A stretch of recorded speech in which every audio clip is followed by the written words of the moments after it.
আমরা কোথায় ছিলাম? আমরা ছিলাম হচ্ছে সার্ভিক্সের উপর থাকবে, প্লাসেন্টাটা সার্ভিক্সের উপরে, ওইটা আলাদা ক্লাস। তো প্লাসেন্টা প্রিভিয়া দেখার জন্য ব্লাডারটা ফুল লাগে, ওটার জন্য অনেক ছবি দিয়ে আলাদা ক্লাসে তোমাদের আমি নিব, যে পজিশনিং, হেপাটিক নাকি ব্রিজ নাকি প্লাসেন্টা প্রিভিয়া, ট্রান্সভার্স লাইন, এটা প্রেগনেন্সির মধ্যে যাবে আসলে, প্রেগনেন্সির মধ্যে। তো হচ্ছে এখন প্রিভিয়াসে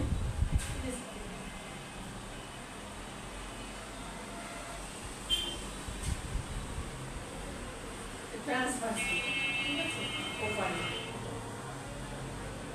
এটা অ্যাবডোমিনাল না ইয়ে বলো তো দেখি, প্রিভিয়াস না অ্যাবডোমিনাল? অ্যাবডোমিনাল, হ্যাঁ, এটা বড়, তাই না? তুমি ওটা দেখে বুঝতে পারবে না। এখানে হচ্ছে ব্লাডার, এত খুব সুন্দর। তারপরে হচ্ছে right ovary, left ovary, cervix. তোমার নাম কি? মৌরি। তোমাকে দাও, তুমি বলো, তোমার বড় হয় সবার বলছে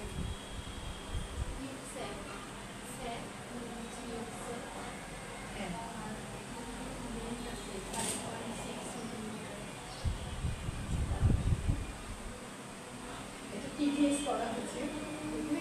Is there anything abnormal here? কোনো abnormal কিছু মনে হচ্ছে কি তোমার? এই কালো গোলটা, হ্যাঁ, এটা তো হবেই abnormal, কারণ এটা তো GS gestation অক্সাইড, গার্ডনের ভিতরে এই অক্সাইড আছে। তাছাড়া পুরো যে শেপ সাইজ আছে, তুমি কি abnormal কিছু মনে হচ্ছে? হ্যাঁ, ও ভালো ট্যালেন্ট আছে, সবাই তোমার ট্যালেন্ট, কথা টপিক ট্যালেন্ট তো অবশ্যই করতে পারে।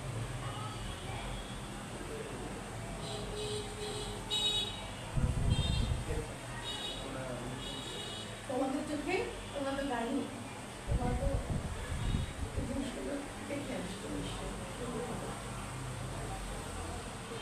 এটা তো এই অংশটা দেখো ছোট মনে হচ্ছে না, এই অংশটা মনে হচ্ছে যে বড়।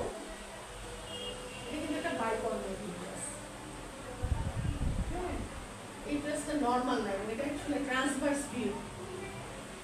এটা কিন্তু ইয়ে না, স্যাজাইটাল না, লংজিটিউডাল না, ট্রান্সভার্স। একটা কর্নগুলোতে প্রেগন্যান্সি হয়েছে বাইকর্নাল হওয়ার সত্ত্বেও। ভেতরে ইয়কসাক আছে, এর ভেতরে মার্কার দিয়ে দেখাচ্ছে, এখানে এখানে সিয়ারেটা, এখানে হেজি হেজি ক্রপ করলে আবার সুন্দর সিয়ারটা দেখা যাবে।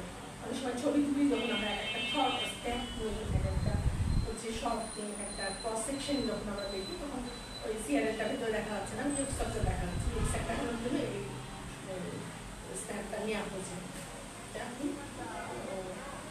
এখানে হচ্ছে যে কোরিওনিক ডেসিডুয়াল রিয়াকশন, কোরিওনিক বা ডেসিডুয়াল রিয়াকশনটা হচ্ছে ইয়কসাক দেখাচ্ছে। যেটা দুটো, এ পাশে একটা কর্নোয়া, এ পাশে একটা কর্নোয়া, বাইকর্নুয়েট ইউট্রাসটা, এর মধ্যে প্রেগন্যান্সি হয়েছে।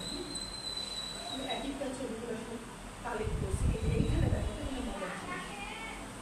এটা কি টিভিএস না অ্যাবডোমিনাল? Abdominal, good. এখন রাইডোমি, রাইডোমিটা কেমন দেখাচ্ছে বলতো?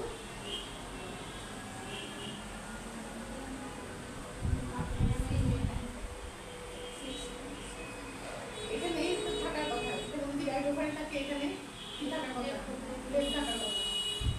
লেফট ওভারিটা প্রায় দেখাই যাচ্ছে না। এই যে ছোট ছোট ছোট ছোট ফলিকুল আছে, এটা ইনক্লুড করতে, হ্যাঁ, এটা মানে কি হয়েছে, অ্যাট্রোফিক টাইপের বা ফাইব্রোস টাইপের অনেকটা, আর মানে হাইপোফাংশনিং এর ওভারি লেফট সাইডে। রাইট ওভারিটা খুবই প্রমিনেন্ট, বোঝা যাচ্ছে সুন্দর। ইউট্রাসটা যতটা ভালো বোঝা যাচ্ছে, ইউট্রাসের বডিটা একটা ক্রস সেকশন থেকে, তার যে ওভারি ক্রস সেকশনটা, ওভারিটা কিন্তু বড় বেশ, তাই মাপলে বড় পাবো। ইউট্রাসের যে টোটাল যে আউটলাইনটা, ওভারিটা কিন্তু তার সমান সমান লাগছে। কিন্তু এখানে এই যে ছোট্ট ছোট্ট কি সিস্ট, ঠিকই আছে, এগুলো ফলিকুলার সিস্ট, পলিসিস্টিক। ওভারিটা পলিসিস্টিক হতে গেলে কি কি হওয়া লাগবে, ক্রাইটেরিয়া কি? ডায়েরিটা পড়ে আসুন। যে হার্টফুল নেই, সেই ভুলে যাও, জাস্ট ওভারিতে পলিসিস্টিক হতে গেলে কি কি ক্রাইটেরিয়া লাগে? একটা দুটা বড় লাগে না? না না না, ওটা তোমার সাইডগুলো ওগুলো তো মিলাবাই, কিন্তু ওগুলো এখন ভুলে যাও, ওগুলো আছে, ওগুলো ভুলে যাও। এখন শুধু ওভারিকে নিয়ে চিন্তা করো, পলিসিস্টিক ওভারিতে ওভারির কি হয়? প্রমিনেন্ট ওভারি হবে। আর বেশি থাকবে, মোর দেন 12 এর বেশি, 14 থেকে 12 পর্যন্ত, আপ টু 11 পর্যন্ত নর্মাল দেওয়া হয়, 11 পর্যন্ত নর্মাল দেওয়া হয়। 12 থেকে তোমার 30 পর্যন্ত, 26 এমনকি 30টা হতে পারে। সাধারণত 12 থেকে 26 এটা হয় পলিসিস্টিক ওভারি। এবং এইটার একটা প্যাটার্ন আছে। হ্যাঁ, নেকলেস খুব সুন্দর, এই যে নেকলেসের মতো, হ্যাঁ, পেরিফেরালি অ্যারেঞ্জ। আর এখানে সেন্ট্রাল একটা হিপোজেনিসিটি থাকবে। তুমি যদি পলিসিস্টিক ওভারি একবার দেখে অভ্যস্ত হয়ে পড়ো, তখন ওভারি খুঁজতে তোমার খুব সুবিধা হবে সহজে। মানে নর্মাল ওভারি ট্রান্সভ্যাজাইনালি পাওয়া যায়। ট্রান্সভ্যাজাইনালি নর্মাল ওভারি মানে প্রথম দিকে শুরুতে খুঁজে বার করতে এবং ওটার আউটলাইন ডিফাইন করতে, ওটার ভলিউম দিতে বেশ কষ্ট হয়। কিন্তু পলিসিস্টিক ওভারি যাদের আছে, পলিসিস্টিক টাইপের হাইপোফাংশনিং ওভারি, সিস্টগুলো ওভারিটা প্রমিনেন্ট, মেমব্রেন থাকে, অনেক সময় ওভারিয়ান ব্রিডিং করা হয়, তাই না? এত ভালো মেমব্রেন হয়ে যায় যেটা ফাটি দিতে প্রবলেম করে, প্রবলেম করে। তো এই পলিসিস্টিক ওভারি তুমি যদি একবার চিনে অভ্যস্ত হয়ে যাও, ওভারি চিনতে তোমার খুব সুবিধা হবে। সামগ্রিক ক্যারিয়ারের শুরুতে যতগুলো পলিসিস্টিক ওভারি তুমি পাও, খুব ভালো করে ওগুলো মাপ যোগ করে দেখবা, ওভারিটাকে চিনবার চেষ্টা করবো। 1, 2, 4, 5টা যতগুলো পেতে থাকো, এটা মানে ট্রেনিং পিরিয়ডে খুব সুন্দর করে পলিসিস্টিক ওভারি একদম A to Z সুন্দর করে বুঝে নেবো সেটা ওভারি দিয়ে, তারপরে নর্মালটা আস্তে আস্তে। তো আমরা ওভারিতে মাপগুলো নিই, মাপ যে নিজে কোনো ভিসেরার যে মাপ নিয়ে আমরা মেজার করি যখন, তো ভলিউম মেজার করলে কিন্তু কিভাবে মেজার করতে হয়, এটা কি কোনো ক্লাসে তোমাদের একটু আইডিয়া রয়েছে? যদি মাত্র 5টা ক্লাস তোমাদের প্রোস্টেট মাপো, যে ওভারি মাপো, যে ইউটেরাস মাপো, যে কোনো জিনিস মাপো না কেন, যখন ভলিউম মাপবো, ইভেন লিভারও আমরা কি করি, লিভার মানে যে মিড লাইন, মিড ক্লাভিকুলার লাইনে আমরা লেন্থ মাপি, but sometimes there can be a difference. There can be hepatomegaly, but liver increased laterally, not that much longitudinally. Length বাড়তেছে না, ব্রেডে বাড়ছে, বুঝতে এটা স্প্রিনিও এবং স্প্রিনো হয় অফেন কোন দিকে যে বাড়বে ব্রেডে হয়। তো আমরা যখন মেজারমেন্ট নিব, মেজারমেন্ট নেওয়ার সময় হচ্ছে আবারও সেই করোনাল প্লেনে নিব, প্রপটাকে হচ্ছে এইভাবে করে, মানে প্রপটাকে মার্কারটা উপরে রেখে করোনাল প্লেনের সাথে, করোনাল প্লেনে বলতে তোমার মিড লাইনে দিব তা না, ওভারের জন্য ওভার তো মিড লাইনে থাকে না, থাকে ইউটেরাস। করোনাল প্লেনে সরাই নিয়ে ওটার হচ্ছে এপিডায়ামিটারটা মাপবো, আর লেন্থ বেল্ট যখন মাপবো তখন হচ্ছে আমরা ট্রান্সভার্স প্রপটাকে আমরা নেব, ট্রান্সভার্স দিকে প্লেস করতে হবে, প্লেনে প্লেস করতে হবে। সুতরাং দুটো প্লেনে নিই এবং আমাদের দুটো উইন্ডো ব্যবহার করি, দুটো হচ্ছে ভিউ যে দুটো ডুয়াল নিয়ে নিই আমরা, দিয়ে এটাকে হচ্ছে একটাতে আমরা লেন্থ বেল্ট মাপবো, আর একটাতে হচ্ছে এপিডায়ামিটার মাপবো ওভারি, তাহলে ভলিউমটা চলে আসবে।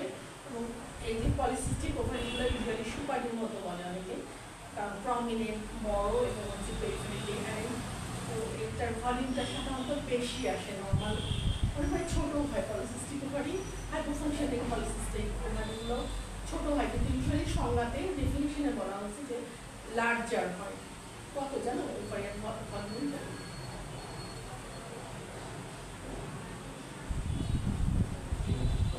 ওভারি ভলিউম নর্মাল কত?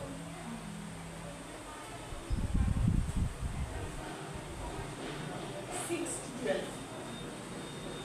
এবং এটা হচ্ছে তোমার রিপ্রোডাক্টিভ এজে সব কিছুই তোমার হচ্ছে নালী বেড়াতেও যখন ছোট হয়ে যাবে, আবার হচ্ছে হচ্ছে পোস্ট মেনোপজালে ছোট হয়ে যায়, টিনেজে ছোট হয়ে যায়, টিনেজে আর ছোট ছোট দেখাবে, গোয়িংয়েজে আর হচ্ছে রিপ্রোডাক্টিভেজে।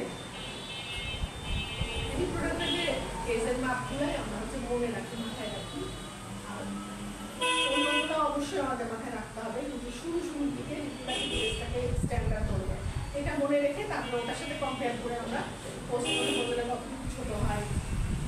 তারপরে কারণ এইটারও ইম্পর্টেন্স আছে, তোমার এটা 18 বছর, এটা 12 বছরের বাচ্চা মেয়ে আসছে, তার ওভারিগুলো যে পলিসিস্টিক, হ্যাঁ, তুমি ওটাকে বলতে গেলে তো তোমার মাপটার জানা লাগবে।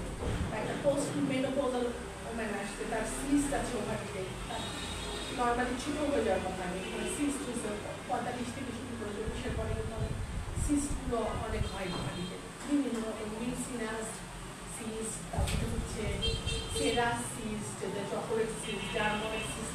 ডারময়েড সিস্টটা হচ্ছে রিপ্রোডাক্টিভ এজেই কমন হয়, ডারময়েড সিস্টটা ইউজুয়ালি কিন্তু কনজেনিটাল, তাই না? ডারময়েড সিস্টটা কিন্তু ইভেন এটা হচ্ছে আমরা ছোট মেয়েদের ক্ষেত্রেও পেতে পারি। ডারময়েড সিস্ট আসলে কি বলো দেখি?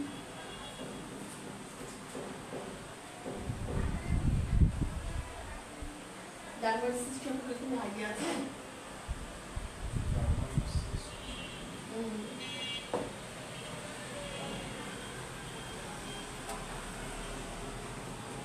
নর্মালি ওভারিতে যে সিস্ট যে হয়, সিস্ট তো হচ্ছে তোমার সেরাস ফ্লুইড থাকে, মিউসিনাস ফ্লুইড থাকে, তাই না?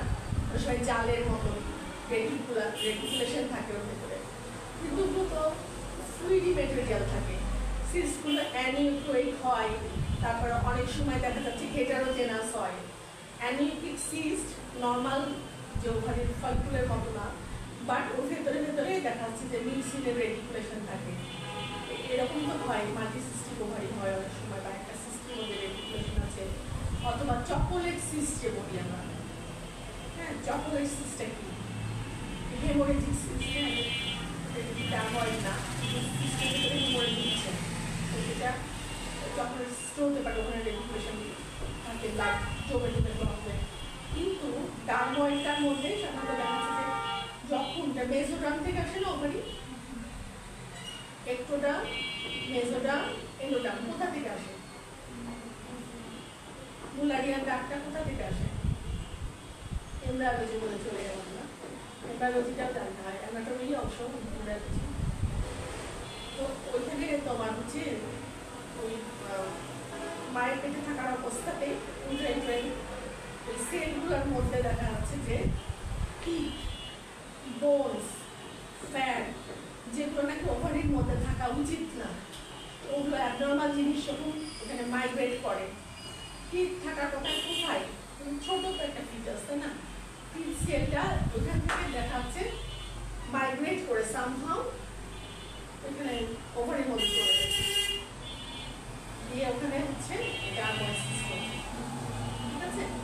ডারময়েড সিস্টেম তাহলে মনে থাকবে। একজন কেউ বলো আমার, কি বললাম?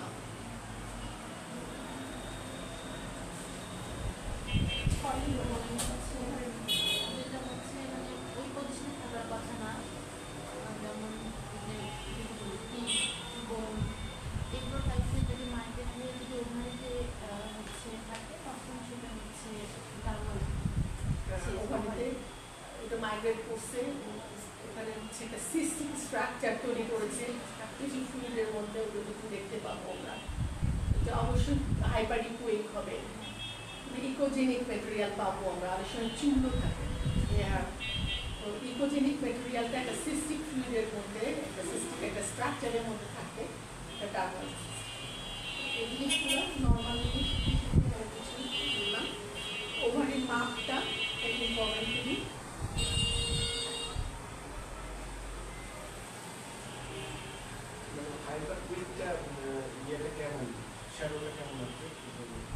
হাইপারইকুইক মানে তোমার নর্মাল যে ইকোজেনিসিটি, হ্যাঁ, ওটার থেকে যখন আরো বেশি সাদা হবে। এই যে হাইপারইকুইক, হাইপোইকুইক, আইসোইকুইক, অ্যানিকুইক, এই জিনিসগুলোকে থিওরিটিক্যালি যেমন যেমন বুঝতে হবে, তারপর তোমার বায়োফিজিক্সের পরীক্ষা তো হবে, এটা কেন হচ্ছে সাউন্ড পেনিট্রেশনের উপরে। একটা সলিড জিনিসে যখন সাউন্ডটা যাবে ওটা রিফ্লেকশন বেশি হবে, এটা একটা ফ্লুইড ফিল জিনিসে যখন যাবে তখন ওটা খেয়ে ফেলবে জিনিসটাকে। মানে এগুলো আমি বাংলা লেন্সটা আমি ইউজ করছি জাস্ট তোমাদের বোঝানোর জন্য। বলে না যে ইকোজেনিক অর্গানের ইকোজেনিক অ্যাকোস্টিক শ্যাডো, হ্যাঁ পোস্টার অ্যাকোস্টিক শ্যাডো পাওয়া যায়। হ্যাঁ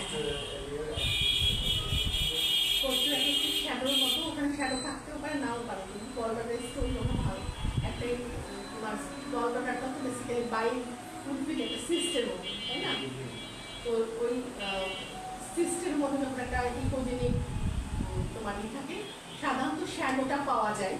তো ডার্মার সিস্টেম ক্ষেত্রে সবসময় যে শ্যাডো পাবো তাহলে বেশিরভাগ ক্ষেত্রে অনেক ক্ষেত্রে পাওয়া যায়, যদি বোনস থাকে, হার্ড মেটেরিয়াল থাকে, আর অনেক সময় শ্যাডোগুলো হচ্ছে আর্টিফ্যাক্টের মধ্যে হারিয়ে যায়। আর্টিফ্যাক্ট বলা হয়, বুঝছো? সাধারণত কোন ক্ষেত্রে বেশি দেখা যায়? হাইপার ইকোইক মানে হচ্ছে যে তোমার হোয়াইট দেখা যাচ্ছে, হাইপার হাইপো আইসো এই শব্দটা হচ্ছে, তাহলে তোমাকে বায়োফিজিক্সের জিনিসগুলোতে ফিরে যেতে হবে। সেটা হচ্ছে আমরা এইটা কম্পেয়ার করি কার সাথে, ইকোজেনিসিটিটাকে একটা ভিসেরার সাথে কিন্তু আমরা কম্পেয়ার করেছি। এই ভিসেরাটাকে আমরা আইসো ইকোইক ধরে নিই, মানে এই ভিসেরার ইকোজেনিসিটির তুলনায় যদি বেশি ইকোজেনিক হয়, বেশি সাদা হয়, তাহলে এটা হাইপার ইকোইক, যদি কম হয় হাইপো ইকোইক, হ্যাঁ যদি সমান সমান ইকোজেনিসিটি হয় আইসো ইকোইক। এটা কোন ভিসেরা, একদম বেসিক নলেজ বলো।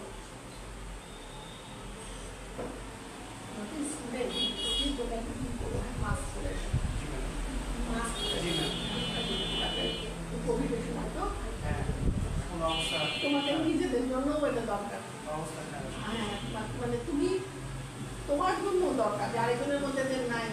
এখন আমাদের কাছে কিছু অবস্থা লাস্ট আপডেট ছিল যে 11 জন চিকিৎসকের মধ্যে 7 জন নাকি চিকিৎসক ছিল, এখন আস্তে আস্তে নাকি বেড়ে 40 জন হয়েছে।